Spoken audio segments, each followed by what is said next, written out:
வெளிப்படுத்தின விசேஷம் 3ஆம் அதிகாரம் 12வது வசனத்தில், வெளிப்படுத்தல் 3:12,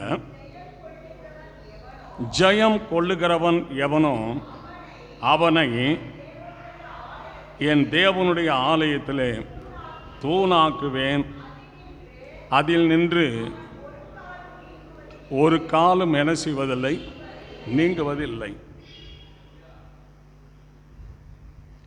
வசனத்தை கவனிக்கிறீங்களா? ஜெயம் கொள்ளுகிறவன், இந்த உலகத்தை ஜெயிக்கிற மனுஷன், பிசாசை ஜெயிக்கிற மனுஷன், பெருமையை ஜெயிக்கிற மனுஷன், ஆணவத்தை ஜெயிக்கிற மனுஷன், மேட்டிமையை ஜெயிக்கிற மனுஷன், அகந்தையை ஜெயிக்கிற மனுஷன், ஆணவத்தை ஜெயிக்கிற மனுஷன், இச்சையை ஜெயிக்கிற மனுஷன் எவனோ அவனை என் தேவனுடைய ஆலயத்தில் தூணாக்குவேன். எல்லாரும் வாய் தந்த ஆண்டவரை துதிப்பான்.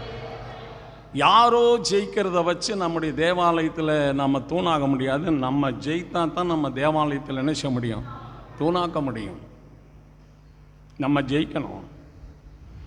எல்லாரும் வாய் தந்து கர்த்தரை துதிப்பான். சோதரம், நம்ம ஜெயிக்கணும். ஜெயித்திருக்கிறமான பாருங்க, தேவனுடைய காரியங்கள் எல்லாம் நமக்குள்ள நிறைவா இருக்கணும். சொல்லுங்க, நல்லா கொஞ்சம் சத்தமா சொல்லுங்க.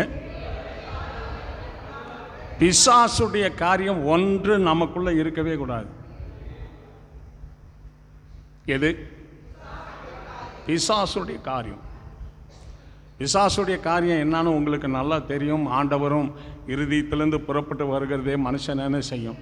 தீட்டுப்படுத்தும்னார். இது பூரா பிசாசுடைய காரியங்கள். பிசாசுடைய காரியங்கள் என்ன இருந்தாலும், சகோதரர்களுக்கும் சரி சகோதரிகளுக்கும் சரி, என்ன இருந்தாலும் நீங்கள் கிறிஸ்துவுக்கு முன்பாக தாழ்மையான சிந்தையோட, தாழ்மையான வார்த்தையோட, தாழ்மையான குடும்பத்தில், தாழ்மையான பாடல், தாழ்மையான ஜெபம், தாழ்மையான ஆராதனை, தேவனுக்கு முன்பாக கர்த்தரை ஏற்றுக்கொண்ட நாளிலிருந்து திரும்ப அவரை சந்திக்கிற நாள் வரைக்கும் நிரந்தர ஒரு தாழ்மை தேவனுடைய பிள்ளைகள்கிட்ட இருக்கணும். என்ன இருக்கணும்? தாழ்மை இருக்கணும். தாழ்மை இருக்கணும். ஒரு வேளை சொல்லுவோமா, இன்றைக்கு நம்ம இஷ்டத்துக்கு ஆராதனைக்கு வர்றதும் நம்ம இஷ்டத்துக்கு விடுறதும் பெரிய தப்புங்க, பெரிய தவறு. ஒரு ஸ்கூலில் கூட பிள்ளைய நம்ம இஷ்டத்துக்கு அனுப்பவும், நம்ம இஷ்டத்துக்கு லீவு கேட்காம, லீவ் லெட்டர் கொடுக்காம எடுத்துக்கிட்டோம்னு சொன்னால் டிசியை குடிச்சு அனுப்பிடுவாங்க.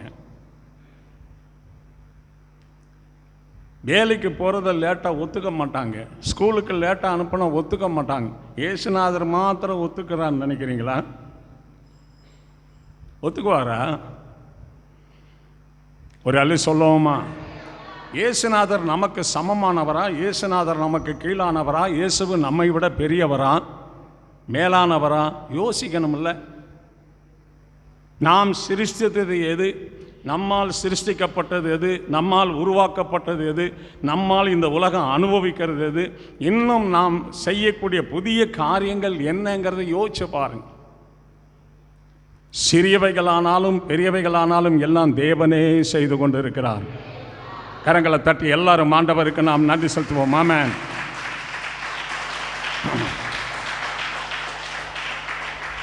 ஒரு அள்ளி சொல்லுவோமா? கலாத்தியரின் புஸ்தகம் 3ஆம் அதிகாரம் 9வது வசனத்தில் 2வது வரி. கலாத்தியர் 3:9 2வது வரி. யாக்கோப்பும் கேபாவும் யோவானும் தூண்களாக எண்ணப்பட்டார்கள் என்று எழுதப்பட்டிருக்கு. கலாத்தியர் 2:9 2வது வரியில் தூண்களாக எண்ணப்பட்ட யாக்கோப்பும் பேதுருவும், கேபா பேதுரு தான், யோவானும் தூண்களாக இருந்தார்கள் ஆதி திருச்சபையில். இந்த தூணுன்றதுக்கு அடுத்தது என்ன? துரும்பு. துரும்பு துரும்பு துரும்பு பல்லு குத்த உதவுன்னு சொன்னாங்க பெரியவங்க. ஆனால் தூண் தான் தேவாலயத்துக்குள்ளே வந்து நிற்கும் ஸ்ட்ராங்கா. ஒரு சொல்லுவோமா? நான் கிறிஸ்துவுக்குள்ள யாரா இருக்கணும்? தூண்களா இருக்கணும். சொல்லுங்க, கிறிஸ்துவுக்குள்ள உலகத்தை ஜெயிக்கணும். உலகத்தை தேவாலயத்தில் தூணா நிற்கணுங்க. தூணா நிற்கணும். நம்ம ஆலயத்துக்கு வர்ற டைம் தூணா இருக்கணும். நம்ம விசுவாசம் தூணா இருக்கணும். தேவனுடைய அன்பு நமக்குள்ள தூணா இருக்கணும். தேவனுடைய நம்பிக்கை நமக்குள்ள தூணா இருக்கணும். தேவனுடைய சத்தியம் நமக்குள்ள தூணா இருக்கணும். தேவனுக்கு செய்கிற ஆராதனை நமக்குள்ள தூணா இருக்கணும். தேவன் தந்த மகிமையுள்ள ஆசீர்வாதம் நமக்குள்ள தூணா இருக்கணும். கரங்களை உயர்த்தி எல்லாரும் ஆண்டவரை துதிப்போம். கரங்களை தட்டி எல்லாரும் ஆண்டவருக்கு நாம் நன்றி செலுத்துவோம். ஆமென். எல்லாருக்குமே ஆண்டவர் பரலோகத்தை வச்சிருக்கிறார். சொல்லுங்க. அதை பெற்றுக்கொள்றதும் இழக்கிறதும் நம்முடைய தனிப்பட்ட வாழ்க்கை. ஆனால் எல்லாருக்கும் பரலோகம் இருக்கு. அந்த பரலோகத்தை பெற்றுக்கொள்வதும் அந்த பரலோகத்தை இழந்து போவதும் நம்முடைய தனிப்பட்ட வாழ்க்கை. அது அந்த தனிப்பட்ட வாழ்க்கை அந்தரங்கத்தில் இருக்கிற வாழ்க்கை. எல்லாரும் வாய்ந்த ஆண்டவரை துதிப்போம். தேவன் இருதயத்தை பார்க்கிற தேவன். சொல்லுங்க. அந்தரங்கத்தில் பார்க்கிற பிதா உனக்கு என்ன செய்வார்? நன்மையா இருந்தாலும் வெளியரங்கமாய் பலன் அளிப்பார், தீமையா இருந்தாலும் வெளியரங்கமாய் பலன் அளிப்பார். கரங்களை தட்டி எல்லாரும் ஆண்டவருக்கு நன்றி செலுத்துவோம். ஆதியாமம் 28ஆம் அதிகாரம், ஆதியாமம் 28:22 வசனத்தில் தேவனே, ஆதியாமம் 28:22 நான் தூணாக நிறுத்தின இந்த கல் தேவனுக்கு என்ன செய்யும்? வீடாகும். இந்த பதஷ்டப்படாமல் வசனத்தை எடுத்து தடுமாற்றம் இல்லாமல் வாசிக்கணும். இது தேவ ஆலயம். நம்ம இருக்கிற தேவ சமூகத்தில் இருக்கிறோம். கரங்களை உயர்த்தி ஆண்டவரை துதிப்போம். கரங்களை தட்டி எல்லாரும் தேவனுக்கு நாம் நன்றி செலுத்துவோம். ஆமென். நான் தூணாக நிறுத்தின இந்த கல் தேவனுக்கு வீடாகும். உன்னை தேவாலயத்தில் தூணாக்குவேன். எனக்கு வீடாகிற தூணை நீ நடு. அல்லேலூயா. எனக்கு வீடாகிற தூணை நீ என்ன செய்ய? நடு. நம்ம ஏரியாவில் இருக்கிறோம்னு சொன்னால் அங்கே இருக்கிற அநேக ஜனங்களுக்கு ஆண்டவரையும் திருவசனங்களையும் தேவன் செய்த நன்மைகளையும் அற்புதங்களையும் நம்முடைய வாழ்க்கையில் ஆண்டவர் செய்த நன்மைகளை அநேக ஜனங்களுக்கு நம்ம சொல்லியிருக்கணும்.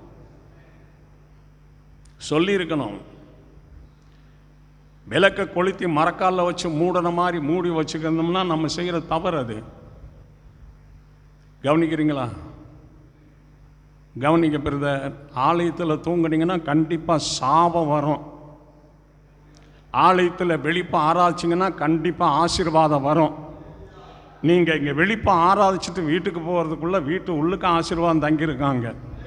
நீங்கள் தூங்கிட்டு வீட்டுக்கு போனீங்கன்னா உங்கள் வாசலில் சாபம் தங்கியிருக்கும்.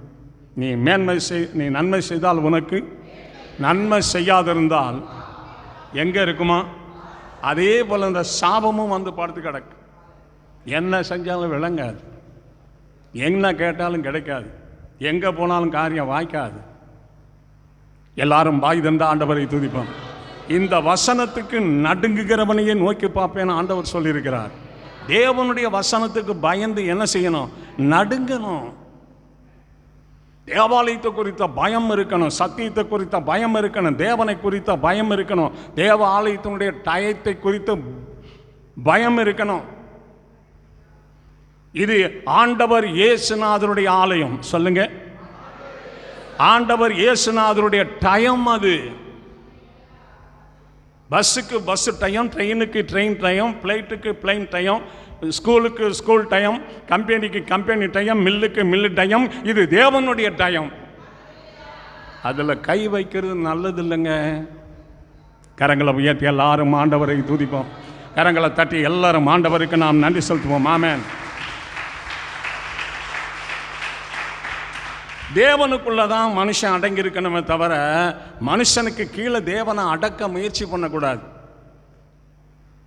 சத்தியத்தை அடக்க முயற்சி பண்ணக்கூடாது. மனுஷனுக்கு கீழே ஊழியக்காரனை அடக்க முயற்சி பண்ணக்கூடாது. மனுஷனுக்கு கீழே சபையை அடக்க முயற்சி பண்ணக்கூடாது. அது அடங்காது. கரங்களை உயர்த்தி எல்லாரும் ஆண்டவருக்கு நன்றி செலுத்துவோம். தேவனை ஒரு மனுஷன் தனக்குள்ள அடக்க முடியுமா? ஆலயமுங்க, இயேசுநாதருடைய டைமுங்க. தயவு செய்து யோசிங்க. எல்லாரும் வாய் திறந்து ஆண்டவரை துதிப்போம். இப்போ யாக்கோப்பு தன்னுடைய சகோதரன் பகைச்சதனால தன்னுடைய வீட்டையும் தகப்பனையும் தாயும் தன் சகோதரனையும் விட்டு தனித்து பிரிந்து இந்த இடத்துக்கு வந்திருக்கிறார். இப்போ லாபான் வீட்டு நிலவரம் எப்படி இருக்கும், இனி தகப்பனார் வீட்டுக்கு திரும்பி வருகிற நிலவரங்கள் எப்படி இருக்கும்னு சொல்லி ஒரு தீர்மானம் பண்ண முடியாத நிலையில் யாக்கோப்பு படுத்திருந்தார். அந்த இடத்துல தேவன் அவருக்கு தரிசனமானார். கரங்களை உயர்த்தி ஆண்டவரை துதிப்போம். கரங்களை தட்டி எல்லாரும் ஆண்டவருக்கு நாம் நன்றி செலுத்துவோம். நல்ல உற்சாகமாக. ஆமென்.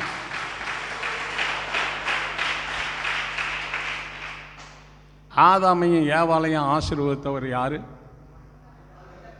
ஆதாமை பார்த்து உன் நிமித்தம் அந்த பூமி சபிக்கப்பட்டிருக்கும்னு சொன்னவர் யாரு? ஆசீர்வாதம் யாரால வருது? சாபம் யாரால வருது? கொஞ்சம் யோசிக்கணுங்க. இங்கே ஆசீர்வாதத்தை பெற வந்து உட்கார்ந்துருக்கிற இந்த இடத்துலயே சாபத்தை வாங்கிட்டு போயிடக்கூடாதுங்க. எல்லாரும் வாய் திறந்து ஆண்டவரை துதிக்கலாம். எந்த மனுஷனை ஏமாற்றலாம், எந்த மனுஷன் ஏமாற்றலாம், இயேசுவை மட்டும் ஏமாற்றவே முடியாது. யாருக்கிட்டையும் அவர் ஏமாறுகிறவர் அல்ல. பிதாவின் சித்தத்தையும் தீர்க்கதரிசிகளுடைய வசனங்களை நிறைவேற்றினாரே தவிர அவர் யாருக்கிட்டையும் ஏமாறுறவரே அல்ல. ஆனால் பழி வாங்குகிற தேவன் அல்லவே அல்ல. பழி வாங்குகிற தேவன் அல்லவே அல்ல. பிலாத்து வந்து சிங்காசனத்தில் உட்கார்ந்துருக்கிறார். இயேசுநாதர் வந்து அவருக்கு முன்னாடி நிற்கிறார். பிலாத்தே, உன்னை நியாயம் தீர்க்க போகிற நியாயாதிபதியவான் நீ நியாயம் தீர்க்க உட்கார்ந்துருக்கிறாய். உன்னுடைய சிங்காசனத்தோடு நீ மேலே ஏறி ஒரு 100 அடி உயரத்தில் போய் ஆகாயத்தில் இருப்பாயாகன்னு சொன்னால் அப்படியே இந்த சிங்காசனம் தூக்கிட்டு போருங்க 100 அடி உயரத்துக்கு.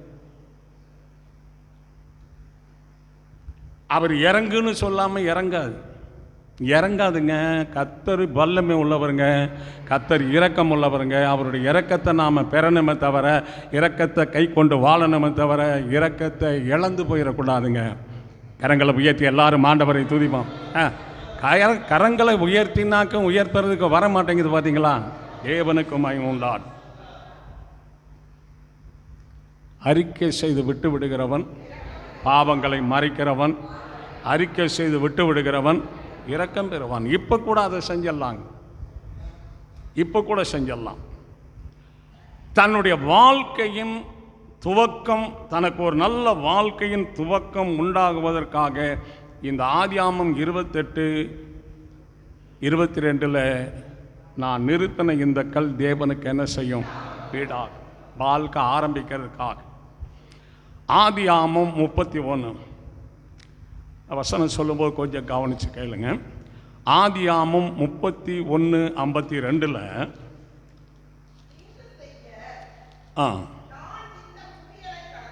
தீங்கு செய்ய நான் இந்த குவியலை கடந்து உன்னிடத்திற்கு வராதபடிக்கும் நீ இந்த குவியலையும் இந்த தூணையும் கடந்து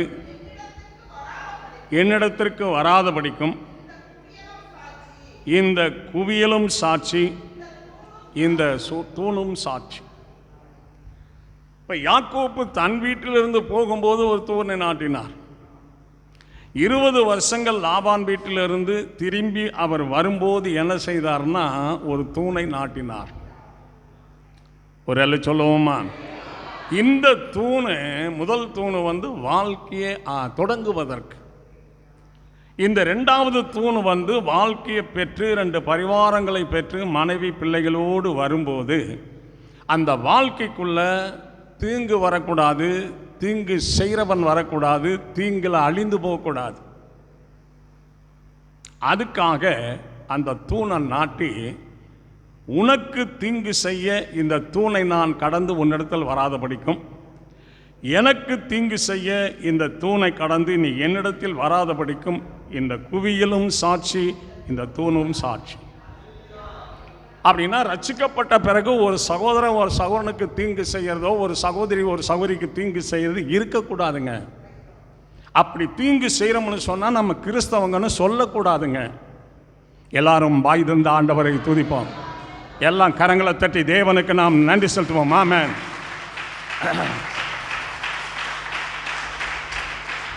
யாத்ராகமம் 24ஆம் அதிகாரம். வசன வேகமாக போகுங்க, நீங்கள் கவனிக்கலன்னா வீணாக போயிருங்க. யாத்ராகமம் 24:4 வசனத்தில் மோசே கர்த்தருடைய வார்த்தைகளை எல்லாம் எழுதி வைத்து அதிகாலமே எழுந்து மலையின் அடியில் ஒரு பலிபீடத்தை கட்டி இஸ்ரவேலுடைய 12 கோத்திரங்களுடைய இலக்கத்தின்படியே 12 தூண்களை நிறுத்தினார். ஒரு அல்ல சொல்லுவோமா? இப்போ மோசே தலைமை தாங்கி இஸ்ரவேல் ஜனங்களை நடத்த ஆரம்பிக்கும் போது அந்த மலையில் தேவன் இருக்காரு. மலையினுடைய அடியில் ஒரு பலிபீடத்தை கட்டி இஸ்ரவேலினுடைய முற்பிதாக்களின் நாமங்களின்படி 12 தூண்களை அவர் என்ன செய்தார்? நிறுத்தினார். மோசே வாலிபர்களை அனுப்பினார். வாலிபர்கள் அங்கே போய் சர்வாங்க தகன பலியும் சமாதான பலியை செலுத்தினார்கள் சொல்லப்பட்டு. பலி செலுத்தணுங்க.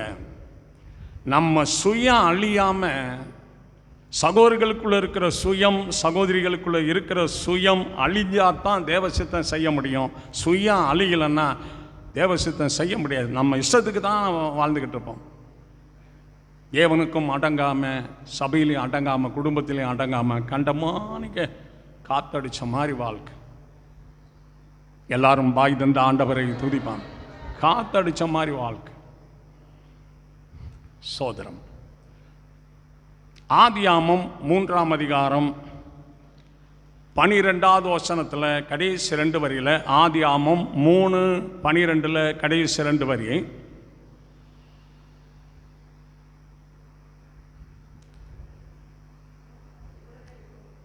ஆதியாமம் யாத்ராகமம் 3ஆம் அதிகாரம் 12, யாத்ராகமம் 3ஆம் அதிகாரம் 12வது வசனம். அதற்கு அவர், நான் உன்னோடு இருப்பேன், நீ ஜனத்தை எகிப்திலிருந்து அழைத்து வந்த பின் நீங்கள் இந்த மலையில் தேவனுக்கு என்ன செய்வீர்கள்? ஆராதனை செய்வீர்கள். அப்போ பாருங்க, இந்த பலிபீடத்தை விட, இந்த தூணை விட, அடியில் செலுத்தினதான சர்வாங்க தகன விட ஆராதனை உயர்ந்த இடத்துல நடக்குதுங்க. தேவனுடைய ஆராதனை உலகத்தில் நடக்கிற சகல ஆராதனைகளிலும் கர்த்தருடைய ஆராதனையே மேன்மை உள்ளதும் கனம் உள்ளதும் உயரத்தில் உள்ளதுமாக இருக்கிறது. எல்லாம் கரங்களை தட்டி கர்த்தருக்கு நாம் நன்றி செலுத்துவோம். ஆமென்.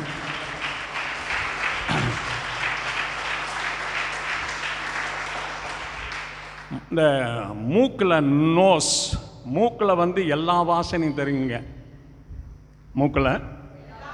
ஆனால் மூக்கை அடைச்சிக்கிட்டா ஒன்றுமே தெரியாதுங்க. அதே போல் தேவனுக்கு ஆராதனை செய்கிறது எப்படின்னு பழகணுங்க. தேவனுக்கு, எல்லாரும் சொல்லுங்க, தேவனுக்கு ஆராதனை செய்கிறது எப்படி? ஒரு குடும்ப ஜெபம் பண்ணுறது எப்படி? ஒரு தனி ஜெபம் பண்ணுறது எப்படி? சபையில் ஒரு பொதுவான ஜெபம் பண்ணுறது எப்படி? ஒரு மரணத்துக்கு ஜெபம் பண்ணுறது எப்படி? திருமணத்துக்கு ஜெபம் பண்ணுறது எப்படி? பிரசவிக்க ஜெபம் பண்ணுறது எப்படி? பிறந்த குழந்தைக்கு ஜெபம் பண்ணுறது எப்படி? பழகி இருக்கணுங்க. எல்லாரும் பாய் தந்த ஆண்டவரை துதிப்பான். அந்த ஜெப வாழ்க்கையில், ஜெபத்தில் நம்ம ஒரு தூணாக இருக்கணுங்க. சபையிலே லீடராக இருக்கணுங்க. நம்ம சபையில் எல்லாரும் பாய் தந்த ஆண்டவரை துதிப்போம். ஆண்டவர் 100 காரியங்கள் அவர் செய்து வச்சிருப்பாரானால் 100 காரியமும் செய்ய என்னால் முடியும், நான் செய்வேன். அதில் 50 தெரியும் 50 எனக்கு தெரியாதுன்னு சொல்கிறதுக்கு ஒன்றுமே இல்லைங்க. கரங்களை உயர்த்தி எல்லாரும் ஆண்டவருக்கு நான் அந்த அளவுக்கு கற்றிருக்கணும், அந்த அளவுக்கு அறிந்திருக்கணும், அந்த அளவுக்கு வளர்ந்துருக்கணும், அந்த அளவுக்கு தேர் இருக்கணும், அந்த அளவுக்கு சாமர்த்தியம் இருக்கணும், அந்த அளவுக்கு பலன் இருக்கணும், அந்த அளவுக்கு தைரியம் இருக்கணும், அதை பேசுறதுக்கு சிறந்த ஞானம் இருக்கணும். எல்லாரும் வாய் தந்த ஆண்டவரை துதிப்போம். இல்லை சாமர்த்தியம் இருக்கணுங்க, சாமர்த்தியம் இருக்கணும். எல்லாரும் வாய் தந்த ஆண்டவரை துதிப்போம். ஆராதனை எங்கெங்க நடக்குது? அந்த உயர்ந்த என்ன வரணுங்க? என் ஆண்டோடைய சபை உயர்ந்தது, என் ஆண்டோடைய பாடல் உயர்ந்தது, என் ஆண்டோடைய வசனம் உயர்ந்தது, என் ஆண்டோடைய சத்தியம் உயர்ந்தது, என் ஆண்டவருக்குள்ள நான் இருக்கிறது ஒரு உயர்ந்த ஆவிக்குரிய வாழ்க்கைன்னு நினைக்கணுங்க. உலகத்தாருக்கு நமக்கு சம்பந்தம் கிடையாது, பிசாசுக்கு நமக்கு சம்பந்தம் கிடையாது, பிசாசின் பாவத்துக்கும் நமக்கு சம்பந்தம் கிடையாது, பிசாசின் மரணத்துக்கும் நமக்கும் சம்பந்தம் கிடையாது, பிசாசின் பயத்துக்கும் நமக்கும் சம்பந்தம் கிடையாது. பிசாசுக்கு நாம் அடிமையானவர்கள் அல்ல, இயேசு ஒருவருக்கே அடிமையாக இருக்கிறோம். நல்ல கரங்களை தட்டி தேவனுக்கு நாம் நன்றி செலுத்துவோம். ஆமென்.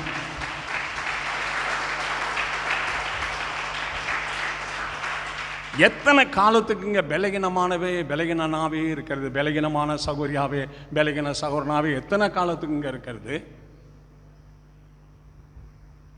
ஒரு வேளை சொல்லுவோமா? கர்த்தர் நம்மளை ஆலயத்துக்கு கொண்டு வந்திருக்கிறான்னு சொன்னால் பலகீனமாக இருக்க கொண்டு வரல, பலனாக இருக்கவே கொண்டு வந்திருக்கிறார். அந்த மாம்ச சிந்தையில் தாங்க பலகீனம் வரும், ஆவியின் சிந்தையில் பலன் வரும். என்னை பலப்படுத்துகிற கிறிஸ்துவினாலே எல்லாவற்றையும் செய்ய எனக்கு பலன் உண்டு, எல்லாவற்றையும் செய்வேன் நான். ஒரு வேளை சொல்லுவோமா?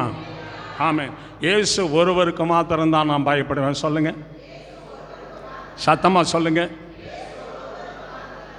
எந்த பிசாசுக்கும் செய்வனைக்கும் மனுஷனுக்கு நான் பயப்பட மாட்டேங்க, பயப்பட மாட்டேன். எல்லாரும் வாய்ந்து கர்த்தரை துதிப்போம். 2 நாளாகமும் 3ஆம் அதிகாரம், 2 நாளாகமும் 3ஆம் அதிகாரம் 17வது வசனத்தில், 2 நாளாகமும் 3:17 அந்த தூண்களை தேவாலயத்திற்கு முன்பாக ஒன்றை வலதுபுறத்திலும் ஒன்றை இடதுபுறத்திலும் நாட்டி வலதுபுறமானதற்கு யாகின் என்றும் இடதுபுறமானதற்கு போவாஸ் என்றும் பெயரிட்டான். தேவனுக்கு மகிமையுண்டார். இந்த சாலமோன் ராஜா ஆன உடனே தாவீது ஆலயம் கட்டுறதுக்கு இடத்த வாங்கி வச்சாரு, தங்கத்தை சேர்த்து வச்சாரு, வெள்ளியை சேர்த்து வச்சாரு, வெங்கலத்தை சேர்த்து வச்சாரு, மரத்தை சேர்த்து வச்சாரு, கல்லை சேர்த்து வச்சாரு, அந்த மரங்களெல்லாம் சேர்த்து வச்சாரு. தாவீது தேவாலயத்துக்கு தேவையான ஆணிகள் பூரா சேகரித்து வைத்தார்னு எழுதப்பட்டிருக்கு. ஒரு பாடு ஒரு கஷ்டம் இல்லாத ஒரு ராஜ்யத்தை சாலமோன் பெற்று, ஞானத்தை பெற்று, அறிவை பெற்று தேவனுடைய ஆலயத்தை கட்டி, தேவனுடைய ஆலயத்தில் முன்பகுதியில் வலதுபுறம் ஒரு தூணு, இடதுபுறம் ஒரு தூணு, 18 அடி உயரம். அதுக்கு அந்த கும்பிகள் 3 அடி உயரம், மொத்தம் 21 அடி உயர தூணை 2 பக்கம் வச்சு உனக்கு யாகீன் என்றும் உனக்கு போவாஸ் என்றும் பெயரிட்டார். எந்த ராஜ்யத்திலும் எந்த ராஜாக்களும் செய்யாத ஒன்றை சாலமோன் செய்தார். எல்லாரும் சொல்லுங்க, ஸ்தோத்திரம். எரேமியாவின் புத்தகம் 52ஆம் அதிகாரம், எரேமியா 52. எல்லாருமே பைபிள் எடுங்க. தூங்குறவங்க தூங்கிட்டு விட்டுருங்க, அவங்கெல்லாம் திருந்தவும் மாட்டாங்க, திருத்தவும் முடியாதுங்க. எரேமியா 52:17 கர்த்தருடைய ஆலயத்தில் இருந்த வெண்கல தூண்களையும் கர்த்தருடைய ஆலயத்தில் இருந்த ஆதாரங்களையும் வெங்கல கடல் தொட்டியையும் கல்தரை என்ன செய்தார்கள்? உடைத்து போட்டு வெங்கலத்தை எல்லாம் பாபிலோனுக்கு கொண்டு போனார்கள். இப்ப சாலமோன் நாட்டின இந்த 2 தூண்களையும் கல்தையர் உடைத்து எங்க கொண்டு போனாங்க? பாபிலோன் தேசத்திற்கு. இந்த சாலமோன் தேவ அன்பினாலே வெங்கலத்தை நாட்டினான். தேவ பேசுங்க, ஏன் இப்படி உட்கார்ந்துருக்கிறீங்க? ஆமா, அவர் செய்த பாவத்தினாலே கல்தியர்கள் அந்த தூணை என்ன செஞ்சிட்டாங்க? உடைச்சிட்டாங்க. எருசலேமில் உள்ள எல்லா உச்சிதங்களையும் பாபிலோனுக்கு கொண்டு போயிட்டாங்க. மனுஷன் ஆலயத்தில் தூணாகிறது முக்கியம் இல்லைங்க, மனுஷன் தூணை நிறுத்துறது முக்கியம் இல்லைங்க, அந்த தூணு நிலை நிற்கிற மாதிரி உள்ள வாழ்க்கையை வாழணுங்க. எல்லாரும் கர்த்தரை ஸ்தோத்திரிப்போம். நல்ல கரங்களை தட்டி ஆண்டவருக்கு நாம் நன்றி செலுத்துவோம்.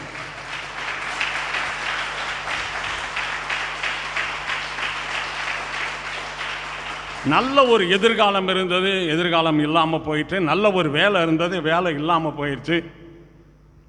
நல்ல ஒரு ஆகாரங்கள் நிறைந்த ஒரு வீடாக இருந்தது, இப்போ கொஞ்சம் ஆகாரம் குறைந்து பட்டியலில் இருக்கிற காரணம் என்ன? பரிசுத்தம் உள்ள நுழைஞ்சா எல்லாம் வருமுங்க, பாவம் உள்ள நுழைஞ்சாக்கும் பரிசுத்தம் போயிருங்க, எல்லா வறுமையும் வரத்தாங்க செய்யும். பரிசுத்தத்துக்கு இடம் கொடுத்து வாழ்றதும் நாம தாங்க, பாவத்துக்கு இடம் கொடுத்து வாழ்றதும் நாம தாங்க. தேவன் அவர் பாட்டில் இருக்கிறாரு, பிசாசம் அவன் பாட்டில் இருக்கிறான்.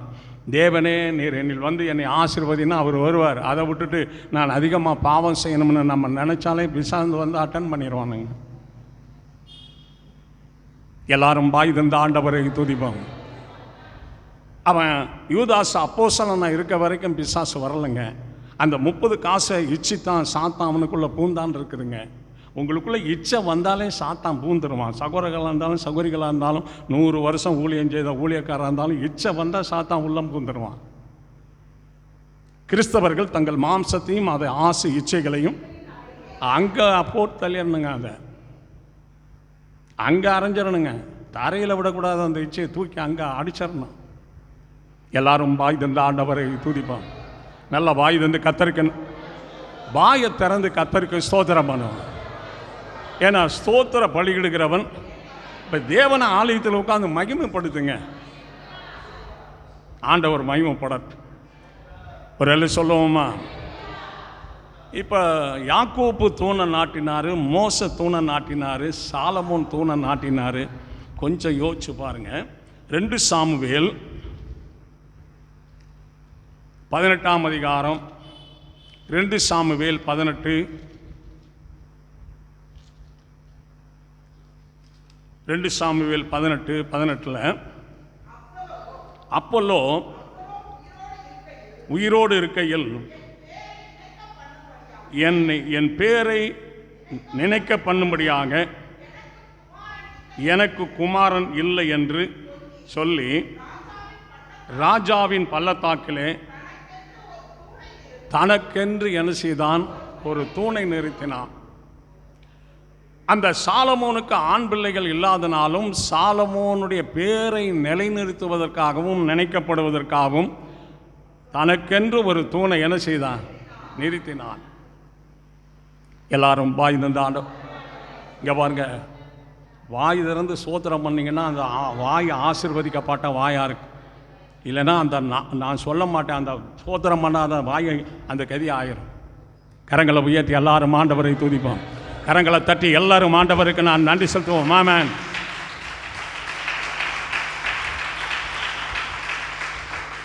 இது ஆண்டவருக்கு நடக்கிற ஆராதனைங்க, ஆண்டவருக்கு நடந்துக்கிட்டு இருக்கு. எல்லாரும் கர்த்தருக்கு நாம் நன்றி செலுத்துவோம். 15வது வசனத்தில்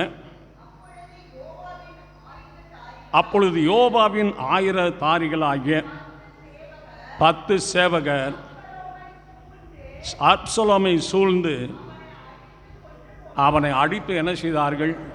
காரணம் என்னன்னா, மற்றவர்களுக்கு விரோதியாக எழும்பாமல் தன்னுடைய தகப்பனுக்கே விரோதியாக எழும்பி, தகப்பனுக்கு தெரியாமல் ராஜாவாகி, தகப்பனுக்கு தெரியாமல் எருசலேமை கைப்பற்றிக்கிட்டு, தாவீதின் ராஜ்யத்தை கைப்பற்றிக்கிட்டு, தாவின் வீடுகளையும் தாவீதின் செல்வங்களையும் கைப்பற்றிக்கிட்டு அந்த அப்சலோமை சார்ந்த இராணுவர்களை அனுப்பி என் தகப்பனையும் அவரோடு இருக்கிற போர் சேவகர்கள் எல்லாம் கொன்றுங்கன்னு சொல்லி தகப்பனை கொல்ல சொல்லி அப்சலோம் இராணுவத்தை கூட்டிக்கிட்டு தகப்பனுக்கு விரோதமாக போகிறாங்க. ஏங்க, அப்சலோம் யாருங்க? தாவீது யாருங்க? தாவீதுனா சாதாரண துரும்பா எறும்பா? யாருங்க தாவீது?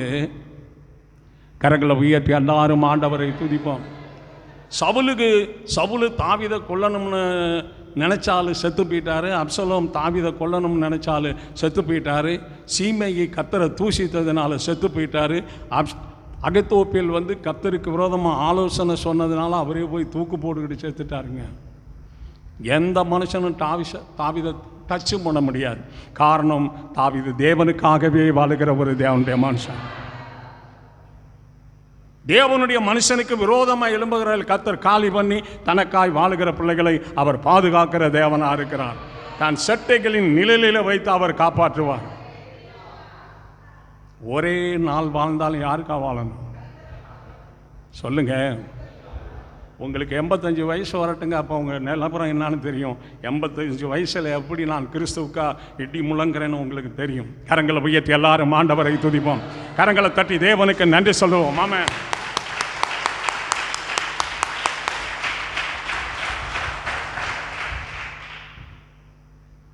கர்த்தருக்குன்னு வாழணுங்க.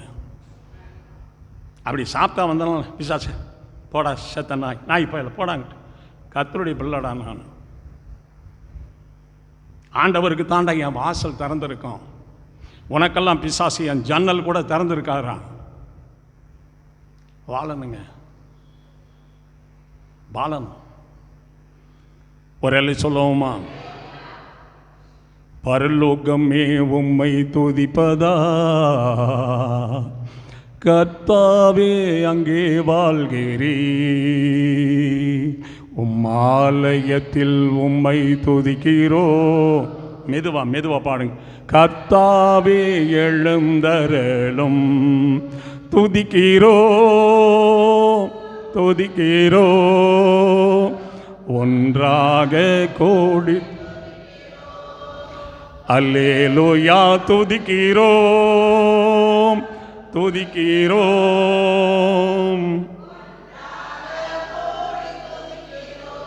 பரலோகமே அவர் என்ன செய்யுது? ஆலயத்தில் நாம் என்ன செய்யணும்? ஆமாங்க, எல்லாரும் பாய் தந்த ஆண்டவருக்கு நாம் நன்றி சொல்றோம். ஆலயத்தில் தேவனை துதிக்கணுங்க. நான் இருக்கிறத பார்த்தா மற்றவர்களுக்கு ஆவிக்குரிய உணர்வு வரணும், ஆவிக்குரிய விழிப்பு வரணும், ஆண்டவருக்கு ஆவிக்குரிய வளர்ச்சி வரணும், ஆவிக்குரிய நிலைமையில் பலன் பெறணும், ஆவிக்குரிய நிலையில் அபிஷேகம் பெறணும். எலும்பி பிரகாசிக்கிற மாதிரி நான் இருக்கணுங்க. இப்படியே உட்காந்தா யாருக்கு பிரகாசம் வரும்? எதை தேவாலயத்தில் வெளிப்படுத்துகிறான்? விடிய நாங்கள் அப்படியே ஈட்டியை பிடிச்சிக்கிட்டு காவலை காத்துட்டு வந்தோம். கரங்களை தட்டி எல்லாரும் ஆண்டவருக்கு நன்றி சொல்றோம். நல்ல கரங்களை தட்டி தேவனை மகிமைப்படுத்துவோம். ஆமென்.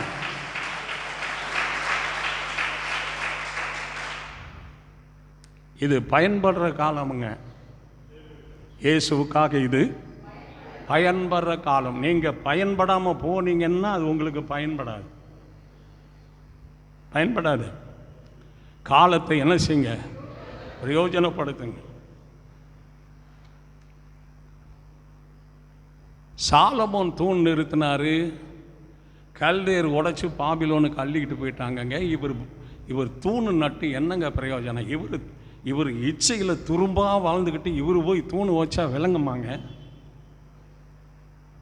ஆண்டவர் என்னை ரட்சித்து சபைக்குள்ளே கொண்டு வந்திருக்கிறாரு.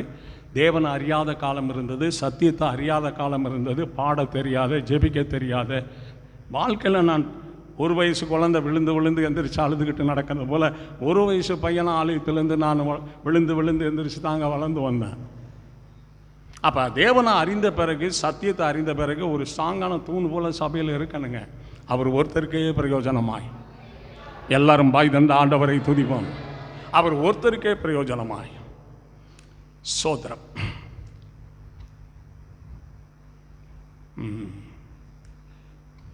எசேக்கியாவின் புஸ்தகம். எசேக்கியா 26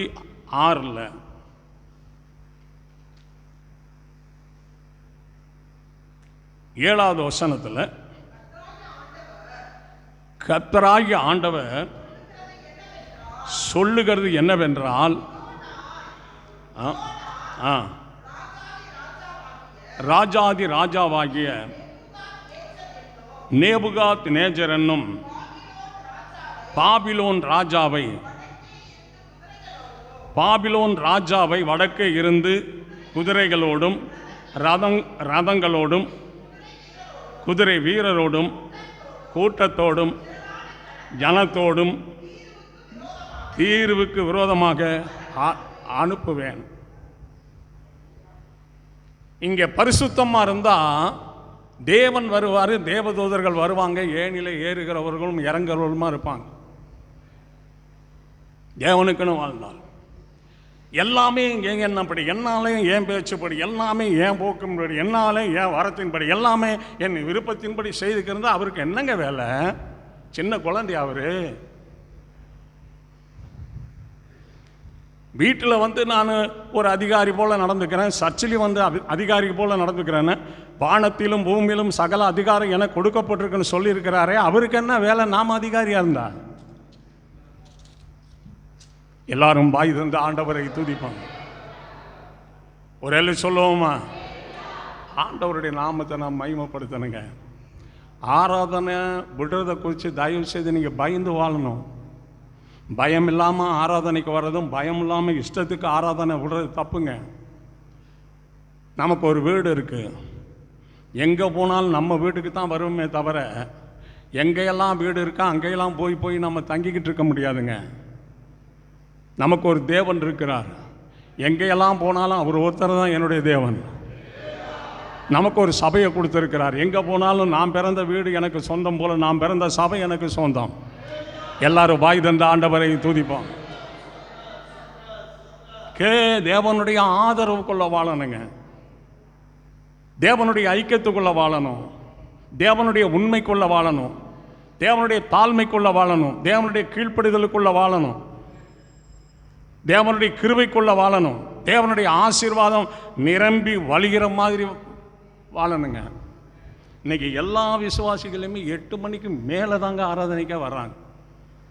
நானும் ஏறத்தாழ அந்த முற்பிதாக்களோடு கூட அந்த அருமையான கர்த்தருடைய தாசர்களும் கர்த்தருடைய ஊழியக்காரருடைய அன்பான மனைவிகளும் அந்த ஜனங்களோடு ஆராதித்தனால அன்னைக்கு நான் இன்னும் கொஞ்சம் விவரமாக பார்க்காம விட்டுட்டேன். இன்னைக்கு இங்கே உட்காந்துக்கிட்டேன் அந்த நாளை நினைக்கிறேங்க. அவங்க பாடல்களையும், அவங்க ஆவி நிறைவையும், அவங்க முகத்தில் இருந்த தேவ பிரசன்னத்தையும், அந்த ஆலயத்தில் இருந்த ஒரு ஆவியினுடைய அனல் அந்த நாட்களில்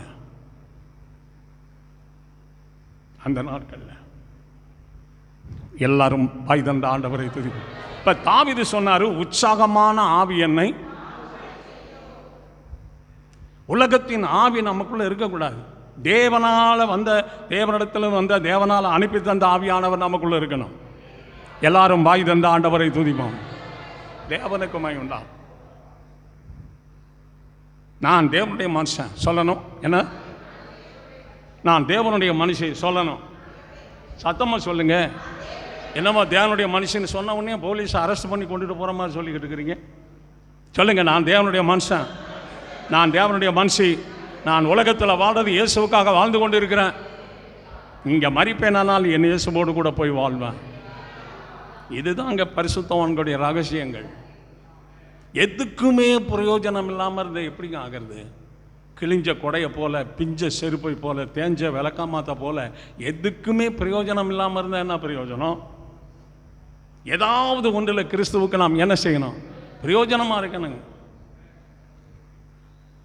ஏதாவது ஒன்றில் எல்லாரும் வாய் தந்த ஆண்டவரை துதிப்போம்.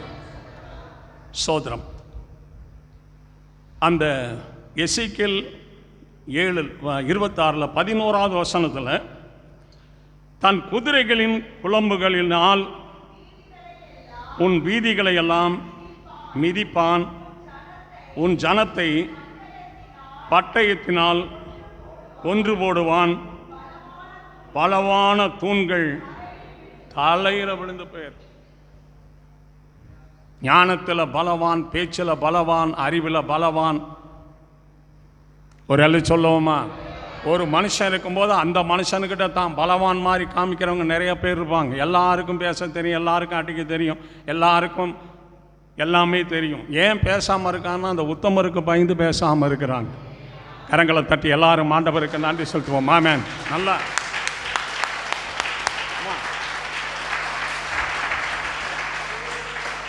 நல்ல கை, உயிருள்ள கையாக இருக்கணும், உயிருள்ள கையாக இருக்கணும். இந்த கை தழும்பு இல்லாமல் இருக்க காரணமே அந்த புனித கையை அவர் சிலுவையில் கொடுத்துட்டார் நமக்காக.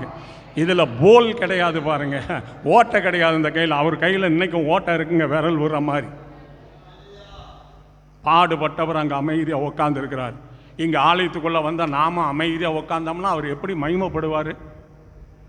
என்ன தூங்கிறதுக்கு நமக்கு நேரம் இல்லையா? வீடு இல்லையா? கரங்களை உயர்த்தி ஆண்டவரை துதிப்போம். நல்ல உற்சாகமாய் ஆண்டவருக்கு நாம் நன்றி செலுத்துவோம். ஆமென். ஒரு எல்லாம் சொல்லுவோமா? நியாயாதிபதிகளின் புஸ்தகம், கொஞ்சம் வேமாடுங்க. நியாயாதிபதிகள் 16ஆம் அதிகாரம். நியாயாதிபதிகள் 16:25 வசனத்தில், இப்படி அவர்கள் மனமகிழ்ச்சியாக இருக்கும்போது தமக்கு முன்பாக வேடிக்கை காட்டும்படிக்கு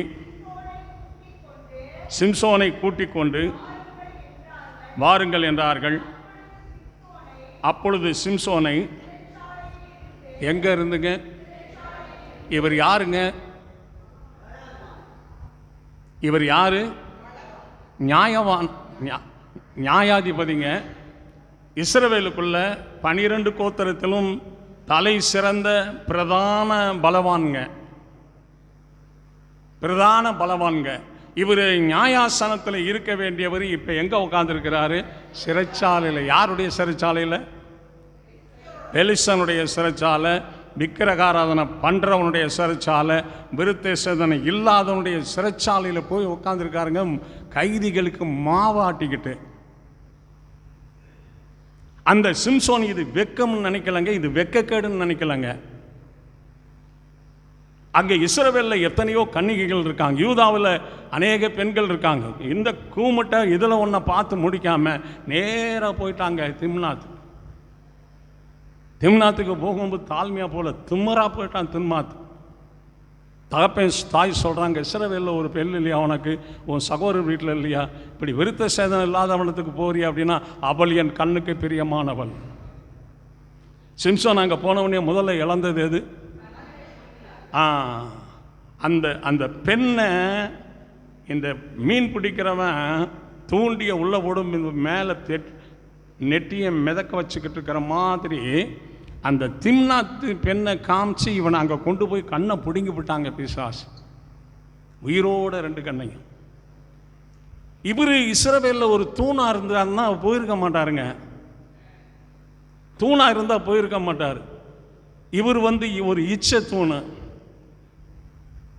ஒரு பாவத்தூணு. அப்படியே தேடிக்கிட்டு போயிட்டாருங்க திம்னாத். போய் அந்த பெண்ணை மேரேஜ் பண்ணணுங்க. ஆற்றங்கரையில் போய் ஒரு வேசிக்கிட்ட தங்கியிருந்தார். அதிலிருந்து அப்புறம் தெளிலாள்கிட்ட தங்கி அவன் மடியில் வச்சு இவனுக்கு தாலாட்டு பாடிட்டாங்க. தாலாட்டு பாடிட்டா. நிற்கிறேன் என்று சொல்லுகிறவன் ஜாக்கிரதையாக இருக்கணுங்க. முழு உலகத்தில் இருக்கிற பிசாசும் அந்த லூசிபருடைய கண்ட்ரோலில் இருக்கிற அமெரிக்காவிலிருந்து சகல தேசத்திலும் சகல சபைக்குள்ளும் பூந்து பிசாசு கிரியை செய்ய சொல்லுவான். சபைக்குள்ள வர்றதுக்கு அவனுக்கு ரைட் இருக்கு. இங்கே சிலருக்கு அப்படியே அந்த கருப்பு துணியை போட்டு மூடிடுவாங்க, வசனம் கேட்காத அளவுக்கு. எல்லாரும் இந்த ஆண்டவரை துதிப்பான். அப்படியே அவங்க முகத்தில் கருப்பு துணியை போட்டு, நித்திரைங்கிற கருப்பு துணியை போட்டு அப்படியே மூடிடுவாங்க. திருமணம் பண்ணுறவங்க கருப்பு துணி போட்டு மூடுறாங்களா? தூக்கில் போடுறவனுக்கு கருப்பு துணி வச்சு என்ன செய்கிறாங்க? எதுக்கு? வாழ்வுக்கா சாவுக்கா? அதே போலங்க சாவுக்குன்னு சில பேரை கருப்பு துணியை போட்டு மூடிடுவாங்க.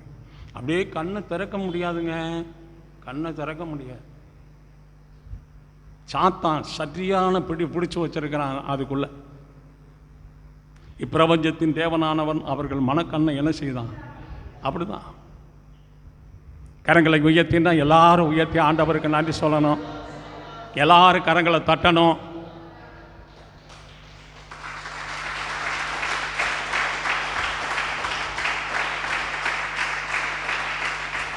மனுஷனுக்கு ஆண்டவர் கெடுதல் உண்டாக்கணும்னு நினச்சிருந்தா இப்படி விரலை உண்டாக்காம இது நாலு ஒன்றா ஒட்டிக்கிட்டு இது ஒன்றா ஒட்டிக்கிட்டு நம்மளை உண்டாக்கியிருந்தா என்னங்க காப்பி போட முடியும், என்ன பல்லு விளக்க முடியும், முகத்தை வச்சு என்ன கழுவுங்க? கெடுதல் பண்ணணும்னா அப்படியே ஒட்டி விட்டுட்டு போங்கன்ட்டு விட்டுருக்கலாம்ல. எவ்வளவு நல்ல தேவன் தெரியுமா? சொல்லுங்க, என் ஆண்டவர் எவ்வளவு நல்ல தேவன். எல்லாரும் வாய் தந்த ஆண்டவருக்கு நாம் நன்றி செலுத்துவோம். கர்த்தர் அறியணுங்க. கர்த்தர் யாருன்னு அறியணும். 5 தலைமுறை கிறிஸ்தவர்களாக இருந்தாலும் இயேசுவை பற்றி தெரியாது அவங்களுக்கு. 50 வருஷம் ஆராதனை பண்ணாலும் இயேசுவை பற்றி தெரியாது, சத்தியத்தை பற்றி தெரியாது, ஆராதனை எப்படி செய்யணும் தெரியாது, ஆண்டவருடைய வருகைக்கு எப்படி ஆயத்தமாகறன்னு தெரியாது, ஆண்டவருடைய வருகைக்கு போக எது பிரதானம்னு கண்டுபிடிக்க முடியாது. வருவாங்க, உட்காங்க, அரையும் குறையுமா அப்படியே வசனத்தை கேட்டுட்டு போய்கிட்டே இருப்பாங்க. என்னுடைய ஆத்மா ஆண்டோடைய கரத்திலையா, என் ஆத்மா பிசாசின் கரத்திலையா, எங்கே போகும்னு தெரியலையேங்கிற ஒரு கரிசனை கூட வர்றதில்லைங்க. எல்லாரும் வாய் தந்த ஆண்டவரை துதிப்பாங்க. வாசிங்க. சிம்சோனை சிறைச்சாலையிலிருந்து கூட்டு கொண்டு வந்தார்கள். அவர்களுக்கு முன்பாக வேடிக்கை காட்டினான். 2 தூண்களுக்கு நடுவே நிறுத்தினார்கள். நீ ஆண்டவரை பின்பற்றினா அவர் உன்னை தேவாலயத்தில் தூணாக்குவார். அந்நியர்களை பின்பற்றினா 2 தூணுக்கு இடையில விடுவான். அந்த தூணும் சொந்தம் கிடையாது, இந்த தூணும் சொந்தம் கிடையாது. அந்நியரை பின்பற்றி போகிறவர்கள், அந்நிய தேவர்களை பின்பற்றி போகிறவர்கள், அந்நியருடைய கொள்கைகளை பின்பற்றி போகிறவர்கள், அந்நியரோடு ஐக்கியப்படுகிறவர்கள், அந்நியரோடு கூட இசைவாகிறவர்கள், அந்நியரோடு கூட விருந்து உண்ணுகிறவர்கள், கர்த்தருக்கு விரோதமாய் வாழ்கிறவரோடு விருந்து உண்ணுகிறவர்கள், இவங்க எல்லாம் 2 தூணுக்கு நடுவில் தாங்க இருப்பாங்க. அவங்க தூணாக இருக்க மாட்டாங்க. இப்போ கடைசி வேலையில் சிம்சோன் அந்த 2 தூணுக்கு இடையில் சாகிறதுக்காக நிற்கிறாங்க. எதுக்காக? எல்லாரும் சொல்லுங்க, எதுக்காக? சாகிறதுக்காக நிற்கிறாங்க. கொடுமைங்க, அது கொடுமை. தேவனும் இல்லை சிம்சோனுக்கு, தேவனுடைய ஆலயத்தில் தூணாவும் இல்லை, தேவனுடைய ஜனங்களோடு இல்லை, தேவனுடைய தேசத்தோடு இல்லை, தேவனுடைய நியாயாசனத்தில் இல்லை, அந்நியன் கையில் போய் சாகிறானுங்க. 30வது வசனத்தில் என் ஜீவன் பெருஸ்தலோடு கூட மடிய கடவது என்று சொல்லி பலமாய் சாய்க்க அந்த வீடு பிரபுக்கள் மேலும் எல்லா ஜனங்கள் மேலும் விழுந்தது. இவ்விதமாய் உயிரோடு இருந்ததை இருக்கையில் கொல்லப்பட்டவர்களை பார்க்கிலும் சாகும்போது கொல்லப்பட்டவர்கள் அநேகர் செத்தாருக்கு. அதுக்குள்ள சிம்சோனும் செத்து போயிட்டாங்க. சிம்சோனும் செத்து போயிட்டான். கையில் விழுந்து, காலில் விழுந்து, தலையில் விழுந்து, முழு தலையாக இருந்துச்சா தலையெல்லாம் நசுங்கி போச்சான்னு தெரியலங்க. கேவலமான ஒரு மரணங்க. இஸ்ரவேல் ஜனங்களுக்கு இருந்த நியாயாதிபதியினுடைய முடிவு. நீங்கள் நினச்சி பாருங்கள், கர்த்தருடைய ஆலயத்தில் தூணாக இருக்கீங்களா, இல்லை கண்டடத்துலலாம் போய் தூணுக்கு நடுவில் நிற்கிறீங்களான்னு பாருங்கள். நீங்கள் உங்களை காத்து பரிசுத்தமாக இருந்து வரிகளை போகணுங்க. நீங்கள் ஏனதானு வாழ்ந்து கர்த்தரால் கைவிடப்பட்டால் நீங்கள் மட்டும் கர்த்தரால் கைவிடப்படுவீங்க, அல்லது நீங்கள் மட்டும் கர்த்தருடைய ராஜ்யத்துக்குள்ளே பிரவேசிப்பீங்க. இதுக்கு எந்ததும் சப்போர்ட் கிடையாதுங்க. சரீர அழகோ, சரீர படிப்போ, சரீரத்தினுடைய வேலையோ, சரீரத்தினுடைய புகழோ, சரீரத்தினுடைய மேன்மையோ, சரீரம் சம்பாதிச்ச செல்வமோ, ஒரு லேண்டோ, ஒரு வீடோ எதுவும் சப்போர்ட் கிடையாது. கிறிஸ்து ஒருவரே ஆத்மாவுக்கு சப்போர்ட்டாக இருக்கிறார். இன்றைக்கு நீங்கள் ஆண்டவரை பற்றி கொள்ளணுங்க. கர்த்தரை தேடி மனப்பூர்வமாக வரணுங்க. நான் உண்ற ஆகாரத்தை விட, உடுத்துகிற உடையை விட, செய்கிற வேலையை விட, வர்ற வருமானத்தை விட, என் கைவசமாக இருக்கிற அனைத்தை விட என் தேவன் தான் எனக்கு முக்கியமானவர். சொல்லுங்கள், என் தேவன் தான் எனக்கு முக்கியமானவர். எப்படா ஞாயிற்றுக்கிழமை வரும் தேவனை ஓடி என்ன செய்யலாம்? பாடி மகிமைப்படுத்தலாமே. தேவனை பாடி மகிமைப்படுத்தலாமே.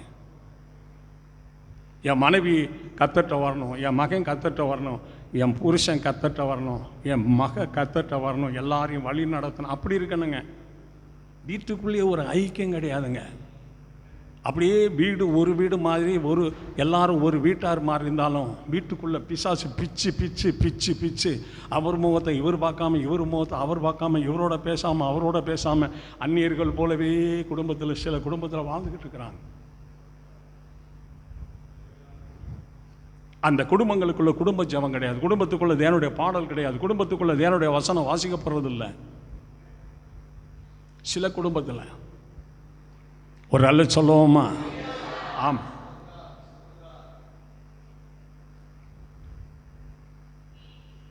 ஜபம் இல்லை, ஜபத்தில் தூணா இல்லை.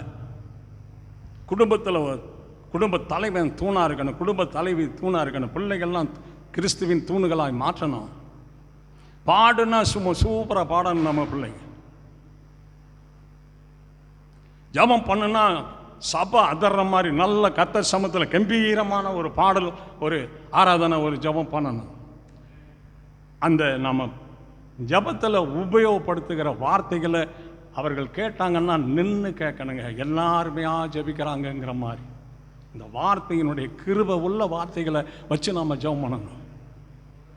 கிருபை நிறைந்த பாடல்களை பாடணும். எல்லாரும் கர்த்தருக்கு நாம் நன்றி செலுத்துவோம். தேவனுக்கு மகிமை. நீதிமொழிகள் 9ஆம் அதிகாரம்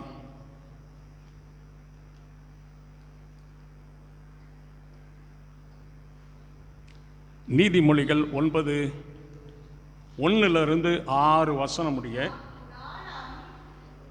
ஞானம் தன் வீட்டை கட்டி தன் 7 தூண்களையும் சித்திரம் தீர்த்து கொழுத்த சந்துக்களை அடித்து திராட்சை ரசத்தை வார்த்து வைத்து போஜன பந்தியை ஆயத்தப்படுத்தி பணிவிடைக்காரிகளை அனுப்பி பட்டணத்தின் உயர்ந்த மேடைகளின் மேல் நின்று கூப்பிட்டு புத்தி ஈனனை நோக்கி, எவன் பேதையோ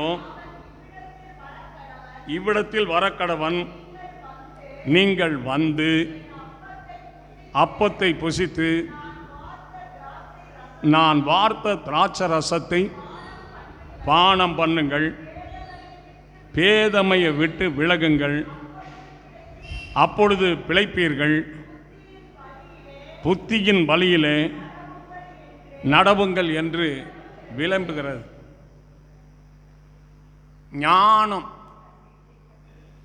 ஞானம் தன் வீட்டை கட்டி தன் 7 தூண்களையும் சீத்திரம் அழகுபடுத்தி.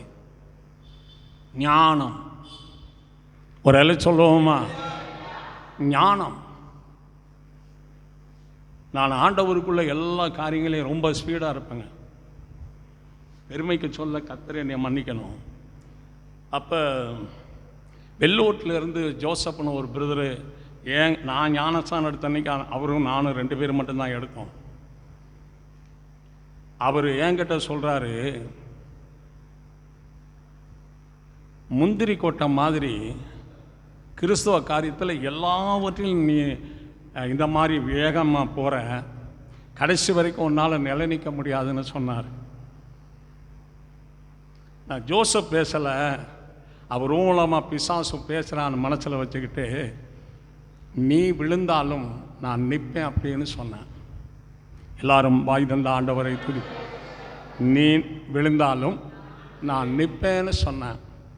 கொஞ்ச காலத்துக்கு பின்னாடி அவர் வரும்போது என் எதிரில் ஒரு சைடு நல்லா இருக்குது, கவனிங்க, ஒரு சைடு நல்லா இருக்கு, ஒரு சைடு குண்டாக இருக்குது. நான் பார்த்துட்டு என்னடா பிரதருடைய கண்ணில் ஏதோ கட்டி வந்துருச்சு போல் இருக்குது அப்படின்னு சொல்லி அதை கட்டியை பார்த்துக்கிட்டே நடந்து வந்தாங்க. என்னையை கவனிக்காமல் அவர் பக்கத்தில் வந்தார். நான் அவருக்காக தள்ளி போய் நின்று ஜோசப் பிரதரை அப்படின்னேன். என்னை பார்த்த உடனே டபக்குன்னு அந்த கட்டியை காணாம். இது என்னடா அது அதிசயம் நடந்த மாதிரி இப்படி நடந்திருக்குது, இப்போ கட்டியாக இருந்தது காணமே அப்படின்னா. என்ன ஜோசப் பிரதர் நல்லா இருக்கீங்களா அப்படின்னேன். அப்படின்னாரு. ஏன்னா கட்டி கன்னத்தில் இருந்தது இப்போ நாக்குக்குள்ளே வந்துருச்சு, முழுங்கவும் முடியல. என்னையா வாயை திரையா, நீ ஊமை மாதிரி பேசிக்கிட்டு இருக்கிற, திரையா வாயா அப்படின்னு திறந்தா வெத்தலை பாக்க போட்டு ஓயலை வச்சு இங்கே அடைக்கி இருக்கிறார். துப்பியாங்கடுப்பி சாசு. இப்போ நீ என்ன கத்தருக்குள்ளே நிற்கிறியான்னு தலையை கீழே போட்டுக்கிட்டேன்னாருங்க. ஒரு மனுஷன் இறுதி நாள் வரை ஞானவனாய் இருந்து இறுதி வரை புத்தியின் வழியில் நடந்து கொண்டிருந்தால் என்றைக்கும் விடுதல் இருக்கவே இருப்பதில்லை. அவர்கள் ஒரு காலம் இடறி போவதில்லை. அது தேவனுடைய பாதையில் நடக்கணுங்க. எதில் சொல்லுங்க, எதில்? தேவனுடைய பாதையில். இப்போ எத்தனை வாரம் நம்ம விட்டோமோ அத்தனை வாரமும் உண்டான செய்தியெல்லாம் நம்ம கேட்காம போயிடுச்சுங்க. செய்தி எல்லாரும் பாய் தந்த ஆண்டவரை துதிப்போம். நீதிமொழிகள் 14ஆம் அதிகாரம், நீதிமொழிகள் 14:16 ஞானவான்கள் பயந்து தீமையை விட்டு என்ன செய்கிறான்? விலகுகிறான். யாருங்க? ஞானமுள்ளவன் வீட்டை கட்டுகிறார்கள். ஞானமுள்ளவன் 7 தூண்களை நிப்பாட்டி சித்திரம் தீர்க்கிறான். ஞானமுள்ளவன் கொழுத்த சந்துக்களை அடித்து அப்பம் சுட்டு திராட்சை ரசத்தை ஆயத்தப்படுத்துகிறான். பேதை எவனோ அவன் இவ்விடத்தில், பேதைனா யதார்த்தம் உள்ளவன் எவனோ அவன் இவ்விடத்தில் வந்து என் அப்பத்தை புசித்து என் திராட்சை ரசத்தை பானம் பண்ண கடவன். எல்லாரும் கர்த்தரை ஸ்தோத்திரிப்போம். இப்போ நமக்கு என்ன வேணும், எப்போ வேணும்? ஆண்டவர்கிட்ட கேட்கணும். சாலமோன் ஞானத்தை கேட்டு ஞானமே இல்லாமல் செத்து போயிட்டார். எல்லாரும் பாய் தந்த ஆண்டவருக்கு நன்றி செலுத்துவோம். நாம் ஞானத்தை கேட்கணும் ஆண்டவர்கிட்ட. கர்த்தாவே எனக்கு என்ன செய்யும்?